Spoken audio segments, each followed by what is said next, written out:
नमस्कार दोस्तों, stock market studies में फिर से एक बार आपको दिल से स्वागत करता हूँ। तो आप सब लोग कैसे हैं? तो आज मैं फिर से आपके सामने कुछ ऐसे कंपनी के बारे में चर्चा करूँगा, जिसके ऊपर अपकमिंग टाइम्स में एक अच्छा खासा मोमेंटम देखने को मिल सकता है। तो ऐसी बात मैं क्यों बता रहा हूँ, जो इस वीडियो के अंदर मैं सब कुछ डिस्कशन करूँगा, तो आपको पता चलेगा। तो चलो देख लेते हैं एक-एक करके सारे कंपनीज के बारे में। तो उससे पहले रिक्वेस्ट करूँगा, अभी तक चैनल को सब्सक्राइब नहीं किया तो ज़रूर कर लीजिएगा।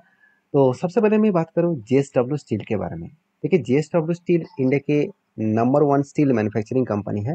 अभी हमेशा होता क्या है, अगर मैं पूरा का पूरा स्टील इंडस्ट्रीज़ के पूरा के पूरा कंपनीज़ के बारे में चर्चा करूँ तो एक चीज़ को नोटिस करना कि जेएसडब्ल्यू स्टील, टाटा स्टील इस दोनों का market cap almost same to same हो गया था और एक time Tata steel JSW steel को ब्रेक करके भी ऊपर चला गया था।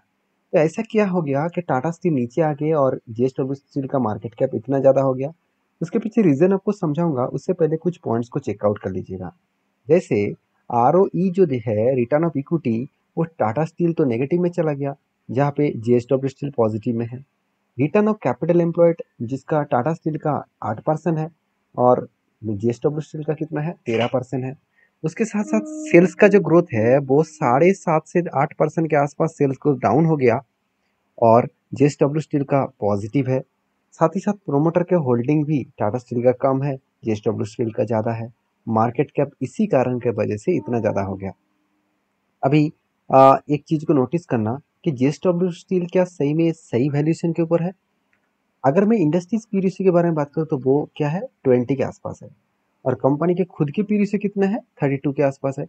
मतलब टोटल ओवरऑल इस कंपनी के अगर वैल्यूएशन के बारे में बात करूँ तो एक चीज़ को आपको नोटिस करना होगा, जो क्वार्ट यहाँ पे कंपनी के जो मतलब डेटा है, मतलब जो पी रेशियो है, उस हिसाब से देखा तो एक टाइम कंपनी का पी रेशियो चला गया था 66 के आसपास और आज कहाँ पे है? आज है 30 के आसपास। मतलब कंपनी की जो वैल्यूएशन है, वो देखा जाए तो कंपनी का वैल्यूएशन यहाँ पे सस्ता होता हुआ देखने को मिला। तो कितना सस्ता है? क्या सही में सस्ता है? बिल्कुल नहीं। इंडस्ट्रीज एवरेज पी रेशियो 20 है और कंपनी खुद के एवरेज पी रेशियो भी 20 है, मतलब 20 के आसपास है।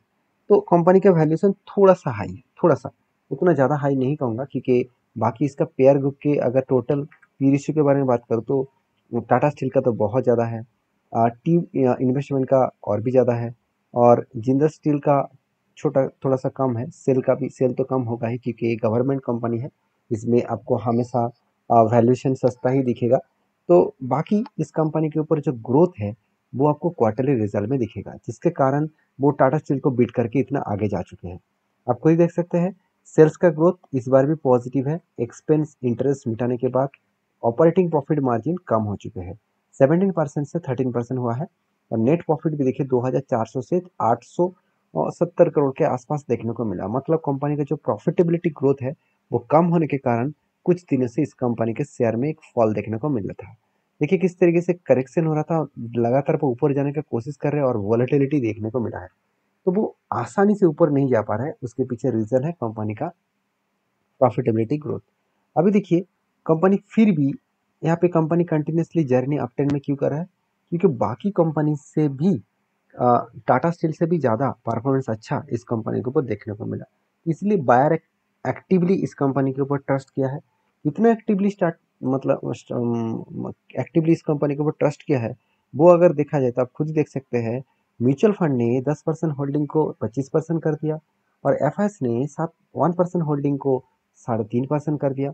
तो इंस्टीट्यूशन जिस तरीके से इस कंपनी को ऊपर भरोसा किया, वो सचमुच में देखने का लायक है।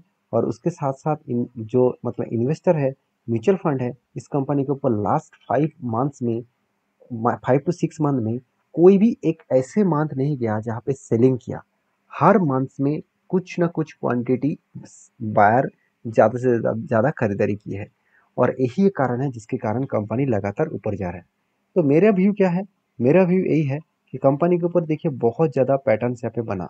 आपको लग रहा होगा कि इस तरीके से पैटर्न्स में क्या सही में काम करना चाहिए? ऑब्वियसली मैं पहले 2 बार शोल्डर बने, बिग हेड बने, उसके बाद शोल्डर बने, फिर से शोल्डर बने, तो स्ट्रैटेजीज को मैं ज़रूर पॉजिटिव देखता हूँ क्योंकि पैटर्न्स तो सही है ना। चाहे देखिए हम लोग सोचते क्या है कि कफ विद हैंडल पैटर्न्स का मतलब है कप बड़ा होगा और हैंडल छोटा होगा, और हेड एंड शोल्डर का मतलब होता है कि शोल्डर छोटा होगा, उसके बाद बिग हेड होगा, उसके बाद सॉरी बिग शोल्डर, हाँ बिग हेड होगा, उसके बाद शोल्डर बनेगा, उसके बाद भी शोल्डर बन सकते हैं। तो क्या इस तरीके से पैटर्न सी अप्रूवल होगा, बाकी पैटर्न्स अप्रूवल नहीं होगा? ऐसे बिल्कुल नहीं। पैटर्न्स किसी भी तरीके से बने, आपको हमेशा एक चीज़ को नोटिस करना होगा, जो इसका हेड लेवल बनेगा उसके नीचे हैंडल, मतलब उसके नीचे जो शोल्डर है उसको नहीं बनना है। मतलब शोल्डर हमेशा हेड के ऊपर ही बनना है, तभी एक अच्छा खासा जर्नी यहाँ पे हो सकता है। बाकी आप देख सकते हैं कि इस तरीके से वॉलेटिलिटी के साथ कंपनी आगे बढ़ रहा है और इजीली वो टारगेट को अचीव नहीं कर पाएंगे, टाइम लग सकते हैं। और मुझे लगता है total of time of period 1 साल तक लग सकते हैं, ऑलमोस्ट 1 साल तो हो चुके हैं और भी शायद कुछ टाइम लग सकते हैं। 1.5 साल भी लगे तो कोई फर्क नहीं पड़ेगा, 35% के आसपास रिटर्न मिलने का चांसेस है। तो मेरा व्यू क्या है वो मैं आपके साथ शेयर किया हूँ, आपके व्यू क्या है मुझे कमेंट्स करके बता सकते हैं। नेक्स्ट जो कंपनी उसका नाम है पंजाब नेशनल बैंक। देखिए, पंजाब नेशनल बैंक ने जिस तरीके से खुद को मतलब रिप्रेजेंट किया, सचमुच कुछ अलग लेवल का है। मैं अलग लेवल का है क्यों बता रहा हूँ, क्योंकि पंजाब नेशनल बैंक ने अगर एक डेटा को देखा जाए, इस कंपनी के रेशियोज को देखेंगे तो देखिए आरओई रिटर्न ऑफ इक्विटी जो एक टाइम 0.68 के आसपास था, वो लास्ट 4 ईयर्स में 4 to 5 ईयर्स में कंपनी 8% के ऊपर लेके गया। मतलब कंपनी अच्छा खासा परफॉर्मेंस किया। रिटर्न ऑफ एसेट के बारे में बात करूँ तो जो 0.04 के आसपास था वो आज बढ़ के 0.55% के आसपास गया। तो ये भी ऑब्वियसली गुड पॉइंट्स है। तीसरी बात, कंपनी का जो एनपीए है वो मुझे सबसे बेस्ट लगा, क्योंकि पीएनबी के ऊपर इतने ज़्यादा घोटाला हुआ है ऑल ओवर, जब से बैंक लिस्टिंग हुआ, मतलब जब बैंक मार्केट में आए तब से लेकर आज तक सबसे ज़्यादा अगर किसी बैंक के ऊपर घोटाला देखने को मिला वो है पीएनबी के ऊपर। और इतना घोटाला होने के बाद भी जो आज पीएनबी इतने ज़बरदस्त तरीके से खड़ा हुआ है और इसका मैनेजमेंट जो इसको बेस्ट लेवल में लेके आया है, यही मतलब मुझे इस कंपनी के यही बात मुझे सबसे बेस्ट लगा।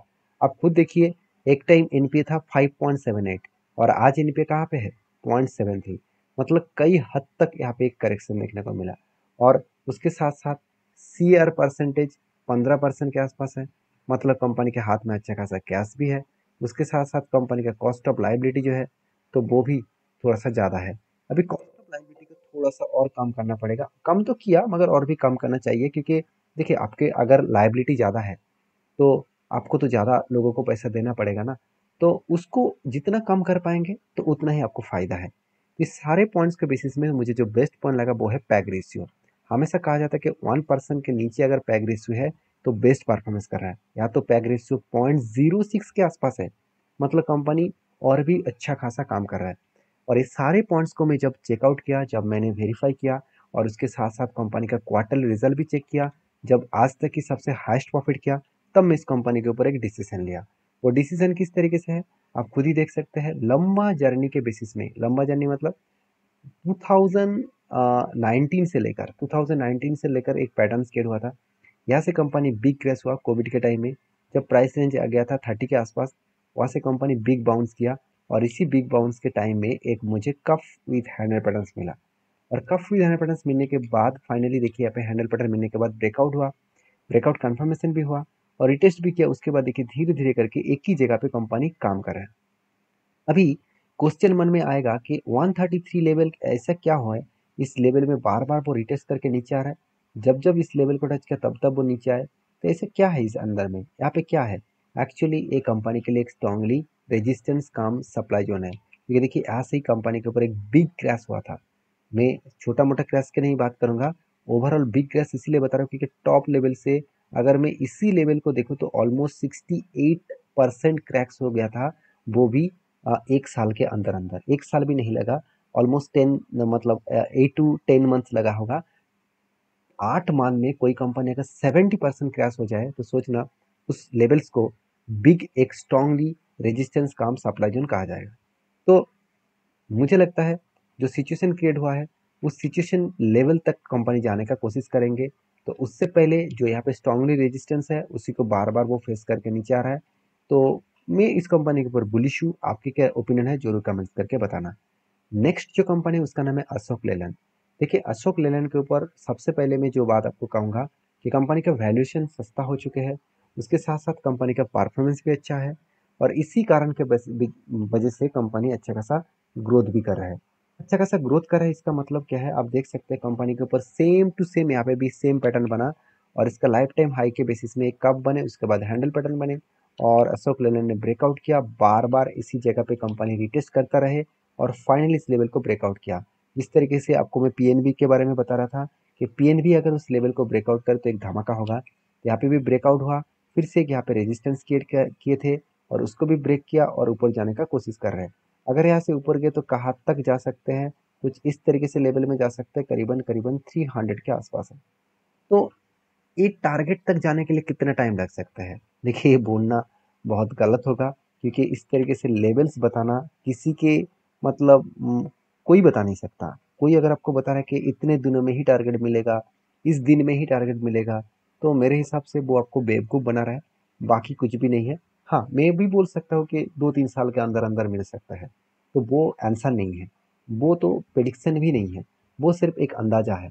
तो मेरे हिसाब से अगर स्ट्रैटेजी सही में अपने एंटी लिया और अपने कंपनी के फाइनेंशियल को चेक करके कंपनी के ऊपर काम किया, तो चाहे आप 2 साल भी लगे कोई फ़र्क नहीं पड़ना चाहिए, क्योंकि जो टारगेट पॉइंट्स है, ओवरऑल टारगेट पॉइंट्स के बारे में बात करूँ तो 80% का टारगेट पाने का चांसेस है। 80% का टारगेट अगर 2 साल में मिले तो भी मेरे लिए बेस्ट है। तो फिलहाल के लिए कितना दिन लगा है, ओवरऑल अभी देखा जाए तो कंपनी 400 दिन क्रॉस ओवर कर चुके हैं और 50% रिटर्न ऑलरेडी मिल चुके हैं। क्या मैंने कुछ क्वांटिटी को सिलेक्ट किया? बिल्कुल नहीं। मेरा रूल्स यही है कि जब तक उसका फाइनली टारगेट नहीं मिलते तब तक मैं इंतज़ार करूँगा। ऐसे नहीं कि कुछ छोटे-छोटे क्वांटिटी को मैं बेचूँगा, बार-बार बेचता रहूँगा तो मुझे प्रॉफ़िट उतना ज़्यादा नहीं मिलेगा। तो हमेशा मैं रूल्स को फ़ॉलो करके चलता हूँ। आपको भी काम करना है तो रूल्स को फ़ॉलो करके चलिए और आपको भी सीखना है तो मेरे चैनल को सब्सक्राइब करिए, क्योंकि मेरा कोई पेड वर्ज़न नहीं है कि मैं आपको अलग से सिखाऊँ। अगर सीखना ही है तो चैनल का वीडियोज़ देखकर सीखिए और मेरे सारे वीडियोज़ एजुकेशन पर्पज़ में है। कोई भी मेरे तरफ से बाय एंड सेल का रिकमेंडेशन नहीं है। आपको चीज़ों को समझ कर सीख कर काम करना होगा। तो नेक्स्ट जो कंपनी उसका नाम है पराग मिल्स फूड लिमिटेड। जो कंपनी एक अच्छा खासा परफॉर्मेंस तो नहीं किया, 1 साल में एक ही रेंज के ऊपर काम किया और फाइनली इस कंपनी ने एक अपडेट दिया। वो अपडेट क्या है, कंपनी एक साथ दो चीज़ यहाँ पे अनाउंसमेंट करने जा रहे हैं। हर एक के बदले एक शेयर कंपनी बोनस देने वाले हैं और उसके साथ साथ एक के बदले 2 शेयर कंपनी स्प्लिट देने जा रहा है।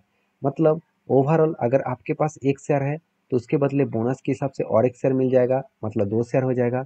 अभी 1:2 रेशियो का मतलब है, एक के बदले दो मतलब दो के बदले चार। मतलब आपके पास अगर 1 शेयर है तो ओवरऑल आपके पास टोटल 4 शेयर हो जाएगा। तो वीडियो जानकर अच्छा मिले तो प्लीज़ लाइक करना और ये सारे वीडियोस एजुकेशन पर्पस में था, तो प्लीज़ रिकमेंडेशन के हिसाब से मत लेना, आप चीज़ों को समझ कर काम करना। तो मिलते हैं नेक्स्ट वीडियो में, तब तक के लिए धन्यवाद।